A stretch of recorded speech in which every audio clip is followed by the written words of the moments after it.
नमस्कार शेतकरी मित्रांनो, सध्या मोसंबी आणि संत्रा जे पण शेतकरी मुर्ग बहार घेत आहेत तर त्यांना या ठिकाणी थोड्याशा अडचणी आलेल्या आहेत। अवकाळी पाऊस झाला आणि त्याच्यानंतर काहींची झाडं बारीकशी कुणी काढतायत, त्याचबरोबर त्याच्यामध्ये काहींच्या बागेवरती फ्लॉवरिंग सुद्धा आहे, काहींची बाग हे आगरीवर चाललेली आहेत, त्याचबरोबर काहींच्या बागेमध्ये अजून फूट व्हायची बाकी।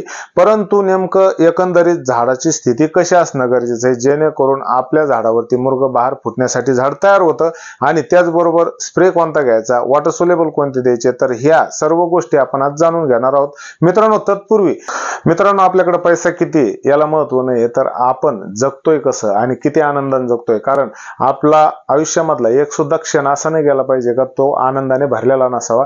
कारण एखाद्याकडे पैसे जास्त असू शकतात पण आनंद नसतो आणि एखाद्याकडे कमी पैशामध्ये सुद्धा तो भरभरून आयुष्य जगतो, म्हणजे आनंदमय आयुष्य जगतो।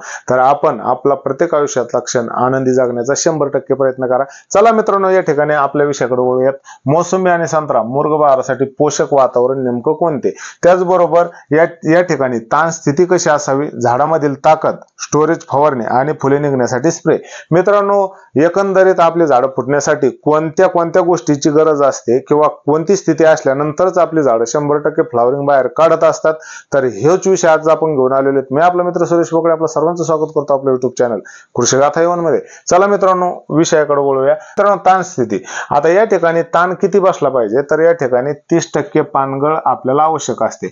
या ठिकाणी 30% ज्या वेळेस आपल्या झाडावरची पानगळ होईल, मोसंबी असो किंवा संत्रा असो, तर आपण असं समजायचं की आपली झाडं ताणावर आलेली आहेत आणि झाडाची फक्त पानाची पुंगळी तयार झाली पाहिजे, ना की 100% पानं या ठिकाणी झडली पाहिजे। काही शेतकऱ्यांचं म्हणणं असतं की झाडावरची पूर्ण पानगळ जेव्हा होईल तेव्हाच आपली झाडं ताणावर येतात आणि त्याच्यानंतर आपण बाग ही फोडू शकतो। परंतु मित्रांनो, त्यावेळेस सुद्धा जर तुमच्या बागेवरची जर 100% पानं या ठिकाणी झडली तर असं समजून घ्या की आपली बाग 100% आगरीवर सुद्धा जाऊ शकते। फ्लॉवरिंग निघण्याच्या ऐवजी डायरेक्ट जे झाड असतं तर ते आगरीवर जाऊ शकतं। आता याचं कारण नेमकं काय, तर झाडाची जी काडी असते तर या ठिकाणी काडीला डोळे असतात, त्याचबरोबर या ठिकाणी पानं सुद्धा असतात आणि त्याचबरोबर या ठिकाणी पानं असल्यानंतर जर तुमच्या झाडानं पूर्णपणे या ठिकाणी तुम्ही पानगळ होऊन दिली तर मित्रांनो, जे पानं असतात तर ते सूर्यप्रकाशाच्या साहाय्याने या ठिकाणी अन्नद्रव्य तयार करत असतात आणि या काडींना पूर्ण पोषण देत असतात। परंतु ज्या वेळेस पूर्णपणे पाला गळतो त्याच्यानंतर अधिक ताण बसला तर या ठिकाणी परत ही काडी वाळण्यास सुरुवात होते आणि आपल्याला वाटतं की आता आपली झाड पूर्ण ताणावर आली, परंतु या काडीतला सुद्धा रस आटला जातो आणि त्याच्यानंतर आपली काडी सुद्धा तिचा शेन रेशो बिघडतो आणि त्याच्यानंतर हा शेन रेशो बिघडला म्हणजे आपली काडी वाळत चालणार किंवा त्याचबरोबर फ्लॉवरिंग निघण्याऐवजी या ठिकाणी पूर्णपणे आगरी सुद्धा झाड बाहेर फेकून देतं। कारण तुम्हाला एक उदाहरण सांगतो की जर एखादं झाड आहे आणि त्याचा पाला या ठिकाणी किंवा त्याचा शेंडाच जर या ठिकाणी बकरीनं म्हणा, बैलाने म्हणा किंवा एखाद्या जनावरांनी खाऊन घेतला तर इथं काय होतं का झटपट आगरी फुटत असते। म्हणजे झाडाचा एक नियम आहे की ज्या पण वेळेस झाडावरचा पाला किंवा एखाद्या फांदीची जी शेंडा मारला जातो तर त्याच्यानंतर तिथं झाड झटपट पालवी पुन्हा तयार करण्यासाठी तत्पर असतं, म्हणजे झाडावर पानाची संख्या ही आपल्याला 100% हवी असते। मित्रांनो, या ठिकाणी पहिलं तर झालंय। दुसरी गोष्ट आहे की आपल्याला ताण स्थितीमध्ये 30% पानगळ आवश्यक असते फक्त। त्याच्यानंतर आपल्या झाडावरची जी काडी असते तर ती 100% मॅच्युअर असणं गरजेचं असतं। आता या ठिकाणी 100% ज्यावेळेस आपली परिपक्व काडी असते तर या ठिकाणी परिपक्व जर काडी आपली या ठिकाणी असेल तर त्याचा फायदा काय होतो की ज्या वेळेस पण झाडाला आपण पाणी देतो किंवा त्याचबरोबर पाऊस पडतो तर त्याच्यानंतर ह्या पूर्ण काडीचे जे डोळे असतात तर हे पूर्ण फुटण्यासाठी या ठिकाणी तयार असतात। आता या ठिकाणी तयार असलेले डोळे मग नंतर हे फ्लॉवरिंग सुद्धा बाहेर काढण्यासाठी तयार असतात। परंतु जर आपल्या झाडावरती कवळी आगरी आहे आणि तीच जर आपल्याला फक्त सुकल्यावर झाल्यासारखी जर वाटली तर मित्रांनो, त्या ठिकाणी जसं की कमी वयामध्ये जर आपण एखाद्याकडून जास्त कामाची अपेक्षा केली तर ते यशस्वी होत नाही किंवा ते 100% सक्सेस होत नाही। तर या ठिकाणी मॅच्युअर काडी झाल्याच्या नंतरच या ठिकाणी फ्लॉवरिंग साठी झाड तयार होत असतं आणि त्याच्यानंतर इथून फ्लॉवरिंग बाहेर येऊ शकते, म्हणजे मॅच्युअर काडी हा झाडाचा मुख्य मुद्दा आहे। मित्रांनो, या ठिकाणी झाडामधील जी ताकद आहे तर तिचा नेमका रोल काय, जसं की आपण एखादं कुतंगळ झाड पाहतो किंवा एखादं ताकदवाद झाड पाहतो, या दोन्हीमधला फरक काय, तर एखाद्या झाडावरती भरपूर प्रमाणात पाला असतो, एखाद्या झाडावरती डिंक्याने ग्रासलेला असेल, पिवळं पडलेलं असेल किंवा आणि इतर त्याला मूळसड असेल, खोडसड असेल, असे प्रकार असू शकतात. आता ज्या झाडाला भरपूर प्रमाणात ताकद या ठिकाणी आहे, चांगलं स्टोरेज आहे झाडामध्ये, तर या ठिकाणी ज्या झाडामध्ये 100% चांगल्यापैकी स्टोरेज आहे, स्टोरेज म्हणजे ताकद, या ठिकाणी स्टोरेज ज्या झाडामध्ये असतं तर त्या झाडाला विशेष काही करण्याची गरज नसते. आता त्याच्यामधला दुसरा मुद्दा येतो की जर कुतंगळ झाडं असली किंवा पिवळे पडलेली असली, काडीवर असली आणि त्या झाडाला खाद्याची कमी जर असली तर या ठिकाणी ते झाड 100% तुम्ही नंतर कितीही प्रयत्न केले तरी सुद्धा ते झाड म्हणावं असं फुटत नाही. या ठिकाणी मुर्ग बहार फोडण्यासाठी किंवा कोणताही बहार असेल तो जर आपल्याला यशस्वीरित्या जर फोडायचा असेल तर या ठिकाणी सर्वात महत्वाचा मुद्दा येतो की झाडामधील ताकद, जमिनीमधील दिलेले अन्नद्रव्य किंवा आपण शेणखताचा केलेला वापर आणि इतर ऑर्गॅनिक मॅटरचा केलेला वापर, त्याच्यानंतरच आपलं झाड जर ताकदबाज असेल, जमिनीमध्ये ताकद असेल किंवा जमीन पहिलवान असेल तर त्याच्यानंतर जे पण आपण झाडं फोडण्यासाठी किंवा झाडाला जी ताकद पाहिजे असते, झाडाला जे अन्नद्रव्य पाहिजे असेल तर ते जर अन्नद्रव्य पूर्ण 100% झाडामध्ये असेल तर झाड तंदुरुस्त राहतं. आणि त्याच्यानंतर कुठल्याही परिस्थितीमध्ये जर तुम्हाला असं वाटत असेल की झाड डिस्टर्ब जरी झाले तरी सुद्धा त्याच्यातून 100% जरी नाही या ठिकाणी फ्लावरिंग आली तरी सुद्धा 50% का होत नाही पण फ्लावरिंग या ठिकाणी झाड घेऊन येत असतं. म्हणून आपल्याला या ठिकाणी झाडामधील स्टोरेज खूप महत्वाचं असतं, ना की तुम्ही नुसतं फवारण्याने आपण झाडं कव्हर करू शकत नाही. तुमचे झाडं जर वीक असतील आणि पाऊस आला असेल आणि तुम्हाला जर वाटत असेल की आपण याच्यावरती भरपूर प्रमाणात फवारण्या करू आणि त्याच्यानंतर झाडं आपली फुटतील तर मित्रांनो इथं खर्च करण्यापेक्षा आपण कमीत कमी येणाऱ्या काळामध्ये आपल्या झाडावरती चांगल्यापैकी लक्ष देऊन या ठिकाणी शेणखताचा वापर करा, ऑर्गॅनिक मॅटरचा वापर करा, थोडाफार रासायनिक खतांचा सुद्धा वापर करा आणि समतोल झाडं ताकदबाज बनवा, जमीन भुसभुशीत बनवा आणि त्याच्यानंतर मात्र आपली झाडं कोणत्याही बहारासाठी तयार राहतात. आणि त्याचबरोबर एक बहार जरी झाडावरती असला तरी दुसरा बहार सुद्धा झाडं जरी आपण ताण नाही दिला तरी सुद्धा 100% फुटून येतात. त्याच्यासाठी झाडामध्ये ताकद खूप महत्वाची आहे. मित्रांनो या ठिकाणी स्टोरेज साठी फवारण्या. आता या ठिकाणी तिसरा मुद्दा जो आहे तो म्हणजे स्टोरेज. झाडामध्ये जर आपल्या आधी काम जर आपण केलं नाही, जसं की मी तुम्हाला सांगितलं होतं की या ठिकाणी 05234 त्याचबरोबर या ठिकाणी आपण 06020 किंवा 06020 झाल्यानंतर आपण या ठिकाणी मायक्रोन्यूटन या ठिकाणी याचा जर वापर केलेला नसला तर आपल्याला प्रॉब्लेम येऊ शकतात. कारण जे पण काम असतं जसं झिंक असेल, बोरॉन असेल, मॅग्नेशियम, मॉलिब्डेनम, कॉपर या सर्वांचा वापर ज्या वेळेला आधी होतो म्हणजे ज्यावेळेस झाड रेस्ट पिरियड मध्ये आपण सोडून देतो तर त्यावेळेस ज्यावेळेस आपण या फवारण्या करतो तर ते डायरेक्ट काम काडीवरती होतं. काडीमध्ये फॉस्फरस लेवल वाढल्या जाते आणि त्याच्यानंतरच झाड किंवा ती काडी फ्लावरिंग साठी तयार होते. मित्रांनो आपण वरतून भर देऊन या ठिकाणी काडीला सपोर्ट करू शकतो.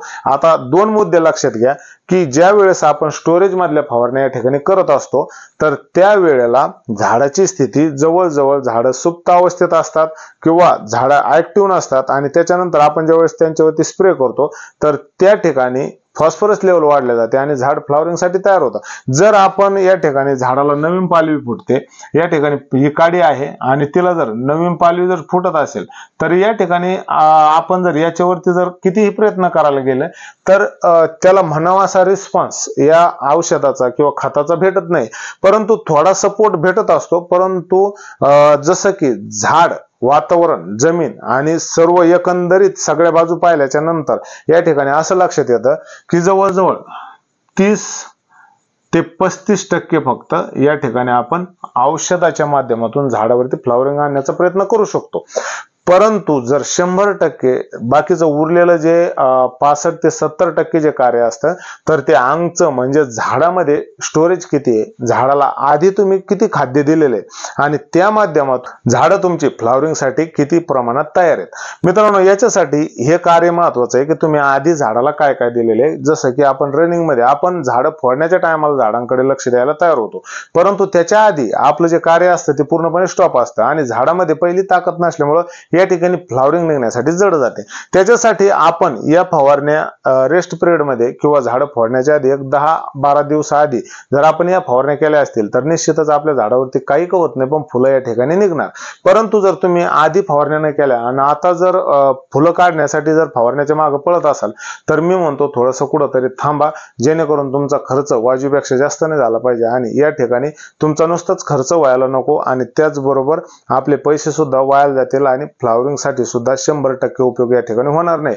जर तुमची झाडं चांगल्यापैकी ताकदबाज असतील आणि त्याच्यानंतर आपण जर स्प्रे वाढवले तर या ठिकाणी आपल्याला त्याचा फायदा होऊ शकतो, परंतु 100% फ्लॉवरिंग या ठिकाणी फक्त झाडामधली ताकदच ठरवते, जमिनीमधली ताकद ठरवते आणि त्याचबरोबर तुम्ही केलेला आधीचं कार्य ठरवतं की तुमच्या झाडावरती फ्लॉवरिंग किती निघणार।